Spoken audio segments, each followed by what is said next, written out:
vas te tenir debout. Tu vas acclamer le roi des gloires. Tu vas te tenir debout. Tu vas te tenir debout. Et tu vas acclamer Jésus-Christ, le roi des gloires. Alléluia. Alléluia. Alléluia. Nous acclamons Jésus-Christ de Nazareth, le ressuscité. Alléluia.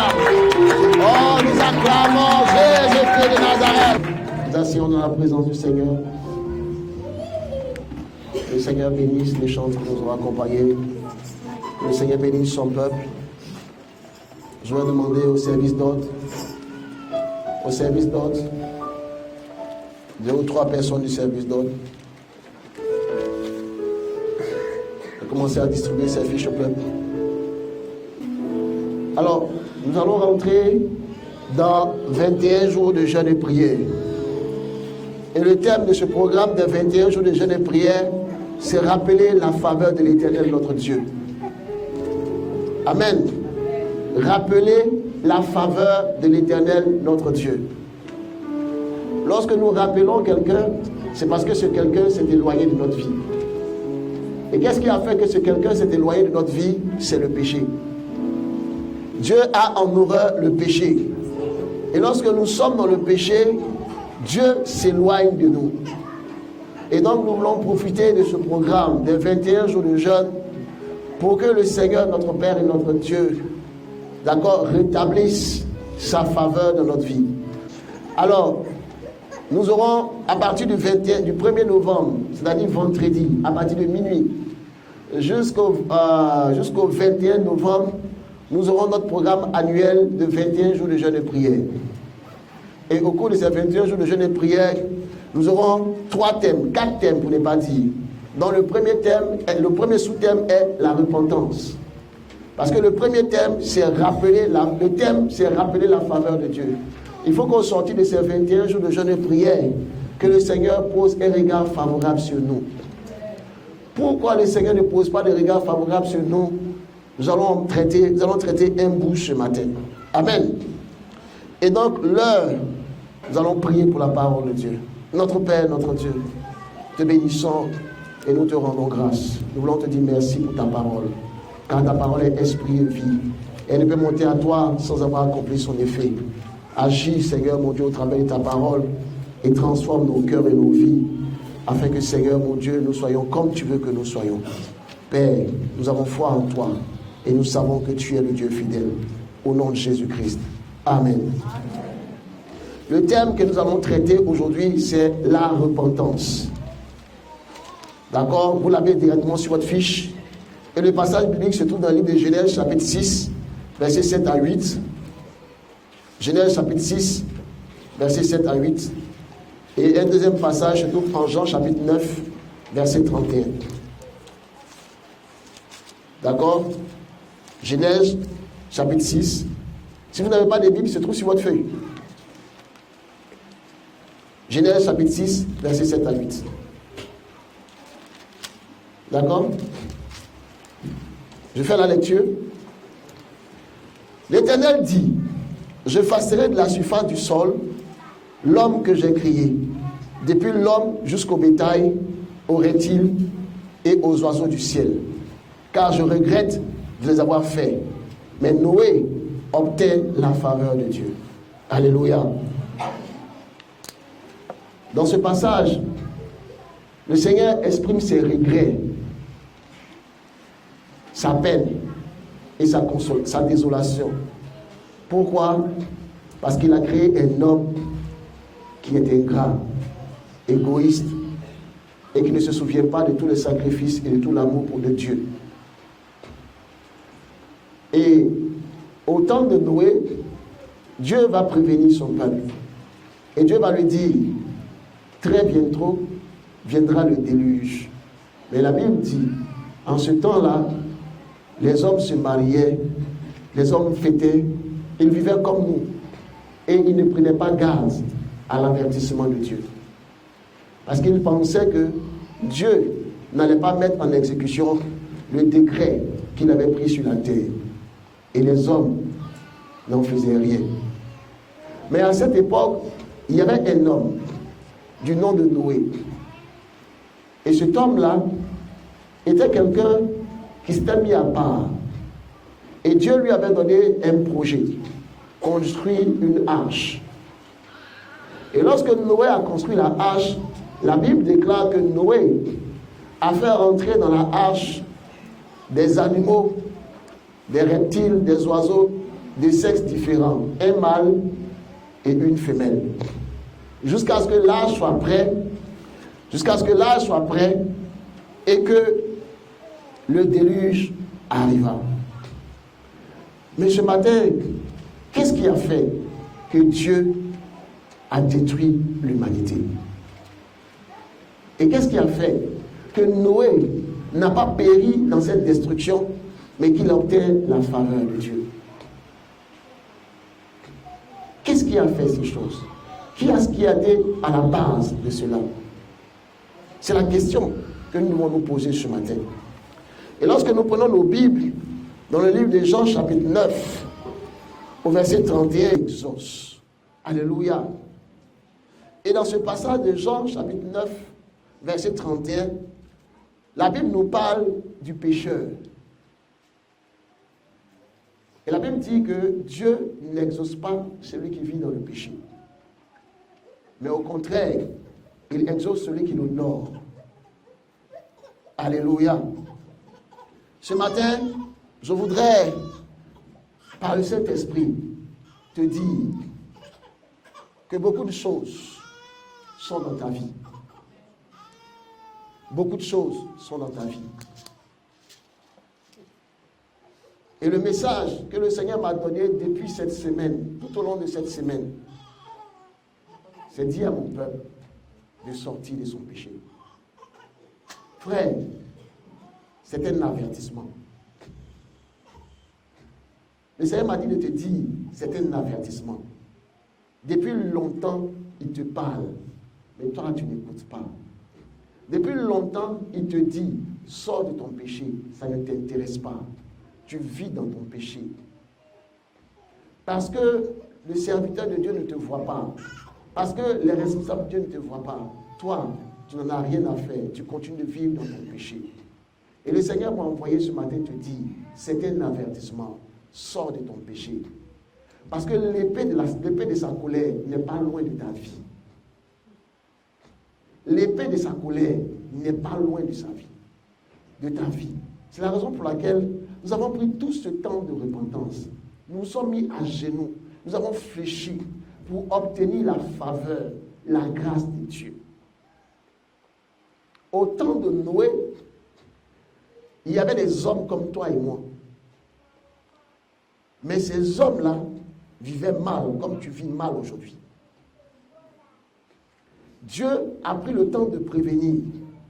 Dieu a dit qu'il détruira la terre. Mais les hommes n'en ont pas tenu compte. Et il a même précisé qu'il allait détruire la terre par les eaux. Les hommes n'en ont pas tenu compte. Et ils continuaient de vivre comme ils voulaient. Aujourd'hui, tu continues de vivre comme tu veux. Tu ne tiens pas compte des avertissements de Dieu. Et tu es devenu un sujet de scandale dans la maison de Dieu. Tu es devenu un sujet de scandale dans ton environnement. Tu pousses même les enfants de Dieu à se débaucher, à vivre dans le péché et dans l'iniquité. Le Seigneur m'envoie te dire, ce qu'il te dit ce matin, c'est un avertissement. C'est un avertissement. Depuis longtemps, il te prévient. Depuis longtemps, il envoie des messagers. Il envoie des serviteurs pour te dire, sors de ce dans quoi tu es. Mais tu ne veux pas écouter. Il dit, il a détruit la terre par les eaux. Et personne n'a pu arrêter sa main. Quand la colère de Dieu va se lever, personne ne pourra arrêter sa main. Et ce matin, par le Saint-Esprit, il nous a apporté des prophéties en nous disant, aimez-moi comme je vous aime. Aimez-moi comme je vous aime.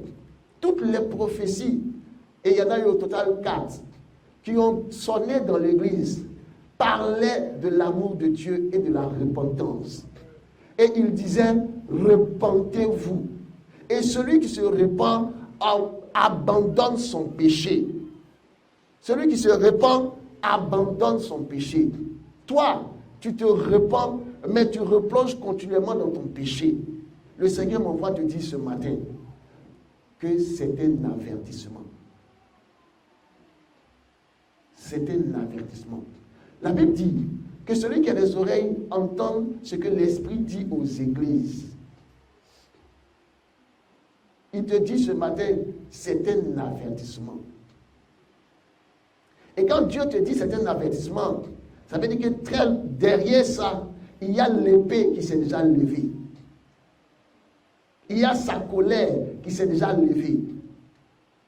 Quand Dieu prévenait le peuple du temps de Noé, ils n'en ont pas tenu compte. Et certainement tu es là, tu n'en tiens pas compte.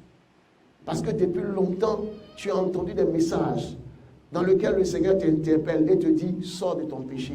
Mais ça ne t'intéresse pas.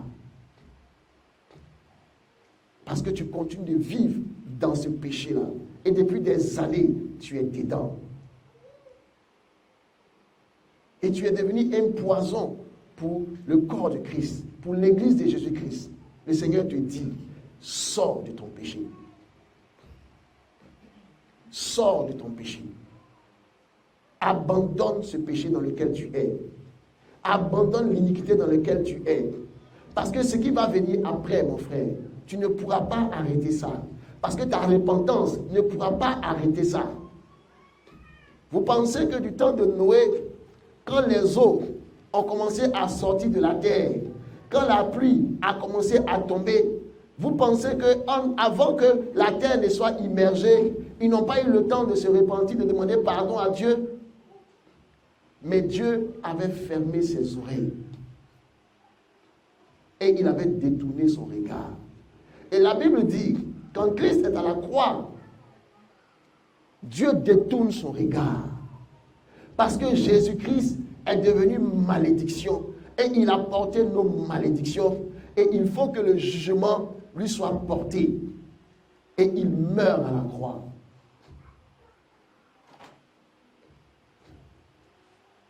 Je ne sais pas dans quel département tu es. Je ne sais pas dans quel groupe tu es. Mais ce que je sais, c'est que Dieu m'envoie te prévenir. Le Seigneur m'envoie te prévenir. Alléluia. Sors de ce dans quoi tu es qui ne l'honore pas. Sors de ça. Sors de la sorcellerie. Sors de l'impudicité. Sors du vol. Sors du mensonge. Sors de toutes ces choses. Et la Bible dit en Apocalypse chapitre 22, dehors les chiens, les impudiques, quiconque aime et pratique le mensonge. Car Dieu veut se choisir un peuple. Dieu veut se bâtir un peuple. Afin qu'au travers de ce peuple-là, il puisse gagner des nations.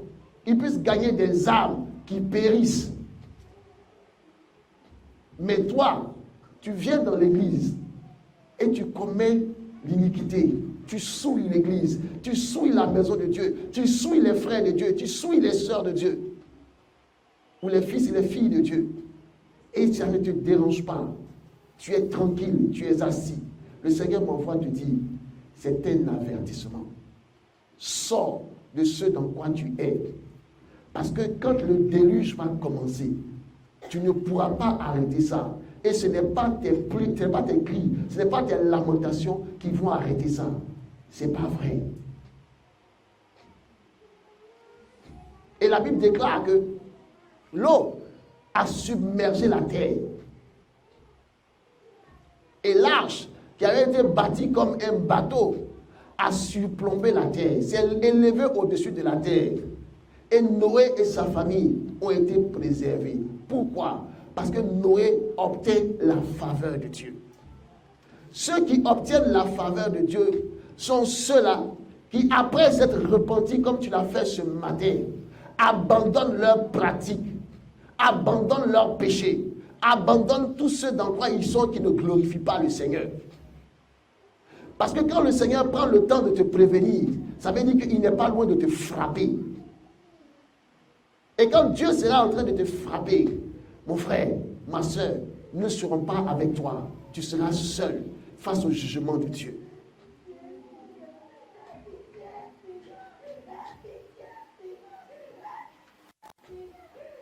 Et je peux te dire que la colère de l'Éternel s'est déjà levée.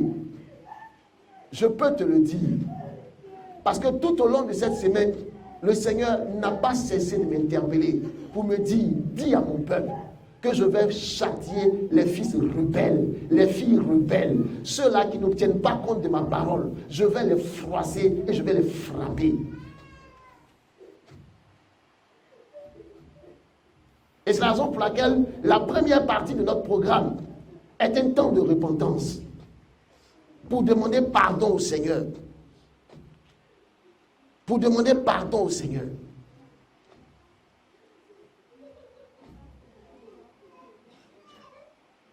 Tu sais dans quoi tu es. Tu sais dans quoi tu es. Sors de ce dans quoi tu es. Car le jugement de Dieu n'est pas loin sur ta vie. La colère de Dieu n'est pas loin sur ta vie. Nous nous consolons dans notre marche chrétienne quand nous disons que Dieu est un Dieu d'amour. Mais là, nous oublions de dire qu'il est en même temps un feu dévorant. Et lorsqu'il te prévient, il exprime son amour. C'est par amour qu'il te prévient. Parce qu'après ça, alors viendra son feu dévorant. Et lorsque son feu va se lever, frère, il n'y aura personne pour arrêter sa main, pour empêcher sa main de te frapper. Il n'y aura personne. Parce que personne ne peut rentrer en jugement avec Dieu. Et pour toi qui t'es repenti et qui a décidé de repartir à zéro avec le Seigneur au travers de ce programme, le Seigneur dit qu'il faut que ton engagement soit ferme. Il ne faut pas que ce soit un engagement de façade. C'est quoi un engagement de façade? C'est-à-dire que tu dis aujourd'hui, et dès que tu vas sortir de cette salle, tu vas encore te vautrer dans la même chose, dans la même boue. Mais avant que tu ne naisses, il dit, je te connaissais déjà, car je sonde les cœurs et les reins. Il sait si ta repentance est sincère, mais en même temps, il sait si ta repentance est une repentance hypocrite. Si ta repentance est une repentance hypocrite, je veux te dire, tu ne fais de mal à personne, mais tu attires sur toi la colère et le jugement de Dieu. C'est ta vie, ce n'est pas la mienne. C'est ton corps, ce n'est pas le mien. C'est ta destinée, ce n'est pas la mienne. Moi aussi, je me bats comme toi pour trouver grâce aux yeux de Dieu. C'est pourquoi je fais tout pour que le Dieu que j'adore, qui s'appelle Jésus-Christ, soit glorifié. Et je m'humilie devant sa face lorsque je reconnais que, et lorsque je tombe. Personne d'entre nous n'est parfait. Nous pouvons tomber. Ça peut arriver. Mais quand cela arrive, il faut que tu aies le courage de t'humilier devant la face de Dieu pour demander pardon au Seigneur et abandonner ce dans quoi tu es. Ce dans quoi tu es. Mais si tu vis hypocritement, en faisant croire à l'homme de Dieu, en faisant croire à tes responsables, ou en faisant croire aux frères, aux sœurs, que tu es un chrétien, Dieu sait ce qui est vrai dans ta vie. Dieu sait ce qui est faux dans ta vie. Et c'est devant lui que tu passeras en jugement. Et c'est lui qui élèvera sa colère sur ta vie. Il dit en Jean 9, 31, nous reprenons ce verset. Nous savons que Dieu n'exauce pas le pécheur. Frère, Si Dieu ne nous a pas exaucés depuis longtemps jusqu'à aujourd'hui, c'est parce que notre vie est mauvaise. C'est parce que notre vie ne le glorifie pas. C'est parce que notre vie est une vie de péché. Et si ta vie est une vie de péché, Dieu ne va jamais t'exaucer. Dieu, Jésus-Christ, veut que nous bâtissions une élite. Qu'est-ce que c'est qu'une élite? Une élite, c'est des personnes en qui on trouve des références. Et le chrétien doit être une personne en qui on trouve des références. Honnête, sincère, propre, loyal. Voilà les références que auxquelles Dieu nous enjoint.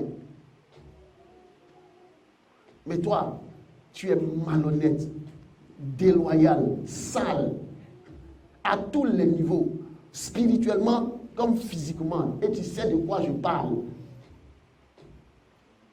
Tu n'es pas une référence pour l'Église. Au contraire, tu salis l'Église. Et lorsque tu salis l'Église, tu salis le maître de l'Église. Tu salis son nom. On ne peut pas dire de toi ou de toi que tu es chrétien ou que tu es chrétienne. Pourquoi? Pour la simple raison que quand on te regarde marcher, quand on te regarde vivre, quand on te regarde parler, quand on te regarde dans tes actes, dans tes vêtements, dans tout ce que tu as, quand on te regarde, tu ressembles à un prostitué et tu ressembles à une prostituée. Et quand Dieu te regarde, Dieu ne peut pas t'exaucer. Il ne veut même pas t'exaucer. Parce que s'il t'exauce dans cela, tu vas continuer dans ça. Alors que le projet de Dieu, ce n'est pas la bénédiction sur la terre. Même Lucifer donne des semblants de bénédiction. Il donne l'argent, il donne le mariage, il donne les enfants, il donne tout ce que vous recherchez, Lucifer donne. Mais il y a un prix à payer. Le prix que tu vas payer avec Lucifer, c'est que ton âme sera condamnée à l'enfer pour toujours. Et Lucifer sait que l'éternité est bien plus longue que la vie sur la terre. Et pour Dieu aussi, ton âme a de la valeur. C'est pour ça qu'il ne peut pas t'exaucer lorsque tu es dans le péché. Il veut t'exaucer. Dieu veut nous exaucer. Dieu veut nous élever. Dieu veut nous restaurer. Dieu veut nous faire asseoir sur la table, à la même table que les grands. Même quand les grands sont des païens, Dieu peut nous faire asseoir à la table. Et nous nous rappelons l'histoire de Daniel et de ses compagnons. Dieu a fait en sorte que Daniel soit satrape. Il soit gouverneur dans un pays où les gens ne le connaissaient pas. Dieu a fait en sorte qu'il soit assis à la même table que les grands. Dieu veut te lever. Son problème, ce n'est pas ton diplôme. Son problème, ce n'est pas tes capacités, ta beauté, tout ça. Ce n'est pas ça son problème. Son problème, c'est ta vie. Ton péché, le péché dans lequel tu es. Et il dit, il n'exauce pas les pécheurs. Et si tu vis dans le péché, sache que Dieu ne va jamais t'exaucer. Il ne va jamais t'exaucer. Tu vas passer ta vie à recommencer de façon perpétuelle. Tu avances, tu échoues. Tu avances, tu échoues. Pourquoi? Parce que tu n'avances pas avec Dieu.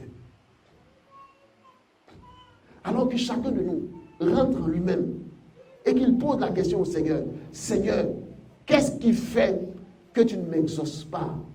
Pour un, ça peut être l'impudicité. Pour l'autre, l'orgueil. Pour l'autre, la colère. Pour l'autre, le vol. Pour l'autre, la vanité. Ça peut être beaucoup de choses. Mais chacun de nous sait ce que Dieu lui reproche. Quand tu es seul, loin du pasteur, loin de l'église, tu sais ce que tu fais. Et Dieu aussi sait ce que tu fais. Et Dieu te réclame. Il te réclamera en justice à cause de ce que tu fais. Ne t'y trompe même pas. Et le message que tu as entendu ce matin, ce message-là va te poursuivre. Ce message-là va te poursuivre. Car l'Esprit de Dieu va rappeler à ton esprit ce dans quoi tu es. afin que tu en sortes. Car Dieu veut se bâtir dans cette nation une église, un peuple affermi, courageux et béni. Dieu veut ouvrir des portes, mais il y a des gens qui sont à la porte pour fermer la porte que Dieu veut ouvrir à cause de leur souillure, à cause de leur péché, à cause de leur rébellion. Frère, la Bible déclare dans le psaume 127, si l'Éternel ne bâtit la maison, ceux qui bâtissent, bâtissent en. Si l'Éternel ne bâtit la maison, ceux qui bâtissent, bâtissent en. Si l'Éternel ne bâtit la maison, ceux qui bâtissent, bâtissent en. En vain, tu te lèves le matin. Tôt, tu te lèves. Tard, tu te couches. Tu manges du pain de la douleur. Parce que tu es une enfant rebelle. Parce que tu es un fils rebelle, une fille rebelle. Tu ne te rebelles pas contre le pasteur, mais tu te rebelles contre la parole de Dieu. Tu te rebelles contre le Seigneur. Moi, je ne suis qu'un canal par lequel Dieu passe pour te parler, pour t'instruire, pour te dire, voilà ce qui est juste, voilà ce qui est bien. Mais lorsque tu te rebelles contre Dieu. À l'instant où tu es assis, fais le bilan de ta vie. Fais le bilan de ta vie.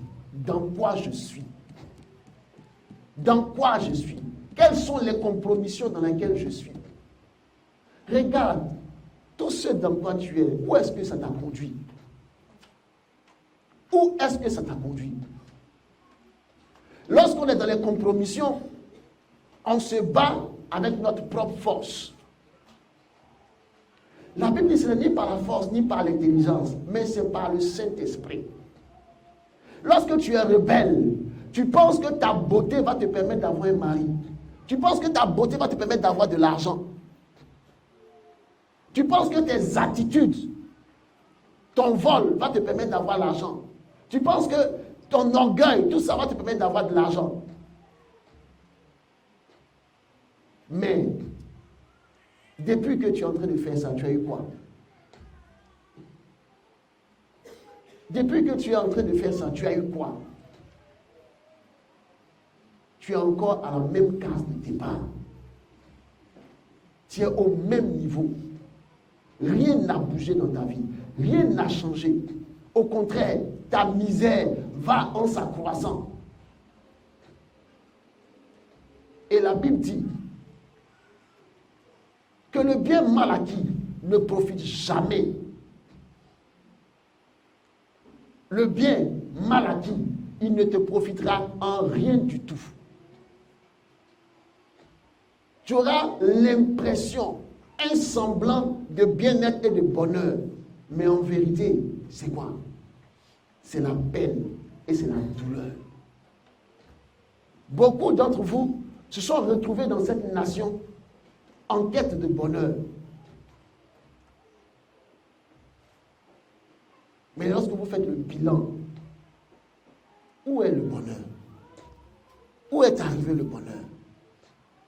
Je pense que, et je crois, que le Seigneur veut nous accorder un temps spécial pendant ces 21 jours pour que nous puissions revenir à lui et qu'il puisse commencer à écrire des nouvelles pages dans le livre de notre destinée et que son stylo divin puisse écrire des nouvelles pages dans le livre de notre destinée.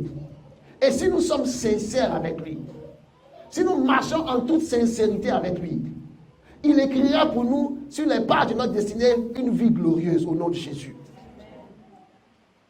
Mais si nous ne sommes pas sincères, c'est la même chose qui va continuer. C'est la même chose qui va continuer. Je t'en supplie, par la compassion du Christ, sors de ce dans quoi tu es.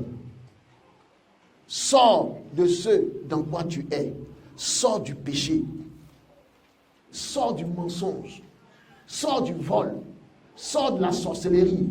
Sors des calomnies. Sors de la colère. Sors de toutes ces choses Parce que ces choses ne pourront pas changer ta vie. Ces choses ne pourront pas changer ta destinée. Mais il y a les valeurs de Dieu, de Christ et du Saint-Esprit qui vont te changer. Dieu voit les efforts que tu fais. Il voit ton travail avec sincérité, avec honnêteté. Il ouvrira un jour, en son temps favorable, comme Habakkuk le dit, il ouvrira une porte dans ta vie. Il voit ta consécration, ta sanctification. Il sait que tu as mal et que tu as besoin d'un homme, mais que tu as mal. Mais en même temps, tu te préserves. Il a donné un enfant dans la vieillesse de Anne. Il a donné un enfant dans la vieillesse de Sarah. Il a donné des enfants à des stériles. Ce Dieu-là, il n'a pas changé. Ce Dieu-là se souviendra de toi. Il se souviendra de ton sacrifice. Il se souviendra que pour lui, tu t'es battu. Il se souviendra de ça. Et quand il se souviendra de ça, un matin, tu verras que ce que tu recherchais depuis tant d'années, ces choses-là vont commencer à courir vers toi. Le mari que tu cherchais pendant tant d'années, il va commencer à venir vers toi. La femme que tu cherchais pendant tant d'années, elle va venir vers toi.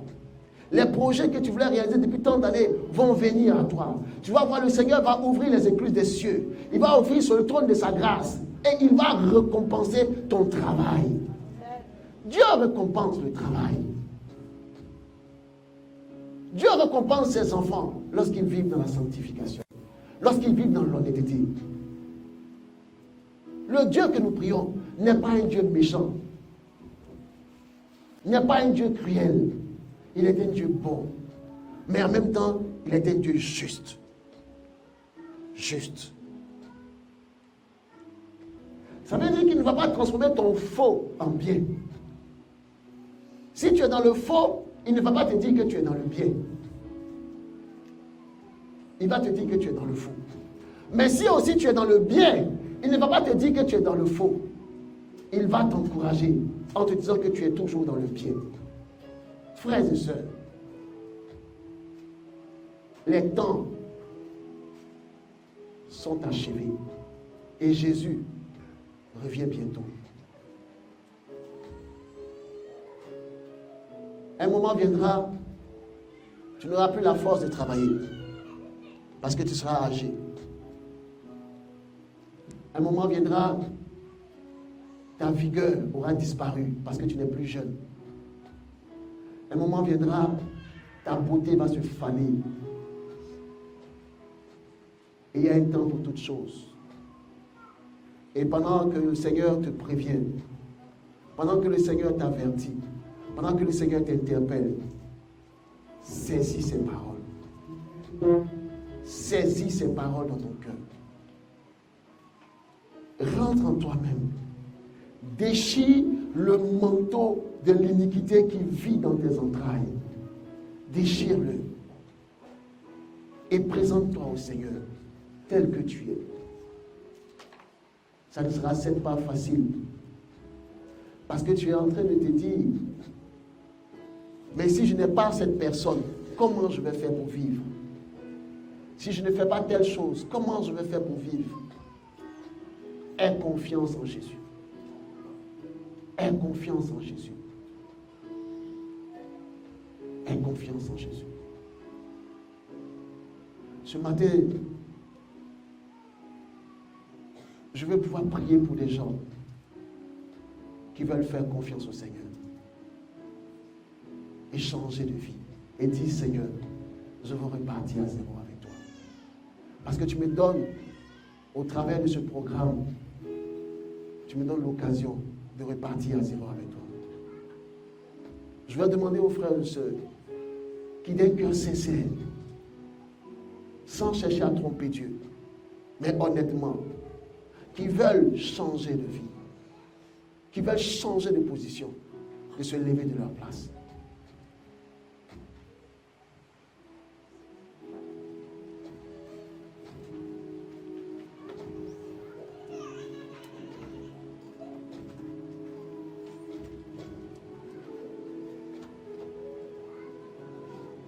Je vais vous demander d'avancer.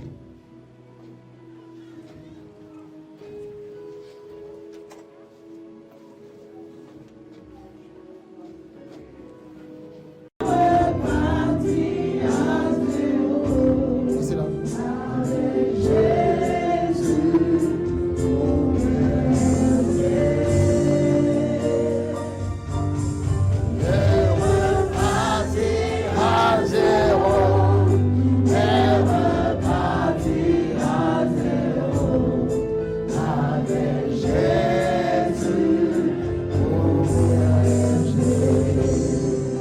De nouveau.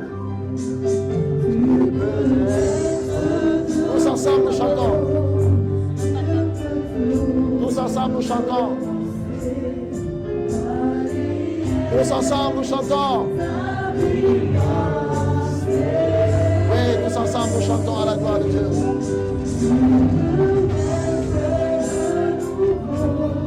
Je peux tout recommencer.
Levé devant ta face. Oh, ce peuple-là, Seigneur, qui est venu, Seigneur, mon Dieu, et qui reconnaît ce qu'il est, Seigneur. Oh, ce peuple-là qui reconnaît ce qu'il est, Seigneur. Seigneur, touche maintenant et console les cœurs maintenant. Oh oui, touche et console les cœurs maintenant. Touche et console les cœurs maintenant. Oh Seigneur, ce matin, touche et console les cœurs, Seigneur. Seigneur, nous voulons repartir à zéro avec toi. Seigneur, nous voulons repartir à zéro avec toi. Seigneur, nous te supplions. Oh, souviens-toi de nous, Seigneur. Souviens-toi de nous, Seigneur. Souviens-toi de nous, Seigneur. Car nous voulons repartir à zéro, Seigneur. Oh, nous voulons repartir à zéro, Seigneur. Nous voulons repartir à zéro, Seigneur. Nous voulons repartir à zéro, Seigneur. Nous voulons repartir à zéro, Seigneur. Oh, Seigneur, nous voulons repartir à zéro avec toi, Seigneur. Seigneur, nous voulons repartir avec toi à zéro, Seigneur. Seigneur, nous voulons repartir à zéro avec toi, Seigneur. Seigneur, nous voulons repartir à zéro avec toi, Seigneur. Seigneur, nous voulons repartir à zéro avec toi, Seigneur. Seigneur, nous t'en supplions, Seigneur, mon Dieu. Nous voulons repartir avec toi, oh Père. Nous voulons repartir avec toi, Seigneur. Nous voulons repartir à zéro avec toi, Seigneur. Oh, nous te prions, Seigneur. Oh, nous te prions, Seigneur. Touche nos cœurs, Seigneur. Touche nos vies, Seigneur. Touche nos cœurs ce matin. Touche nos cœurs ce matin. Car nous voulons repartir avec toi. Oh Père, je te présente ton peuple ce matin. Je te présente ton peuple ce matin, Seigneur. Je te présente ton peuple ce matin, Seigneur. Je te présente ton peuple ce matin, Seigneur. Console-le, Seigneur. Console-le, Seigneur, mon Dieu. Console-le, Seigneur. Console-le, Seigneur. Console-le, Seigneur. Oh, Seigneur, console ton peuple. Seigneur, visite ton peuple, Seigneur. Seigneur, visite ton peuple, Seigneur, mon Dieu. Seigneur, visite ton peuple, Seigneur Jésus. Seigneur, visite ton peuple, Adonai. Seigneur, visite ton peuple, Elohim. Visite-nous ce matin.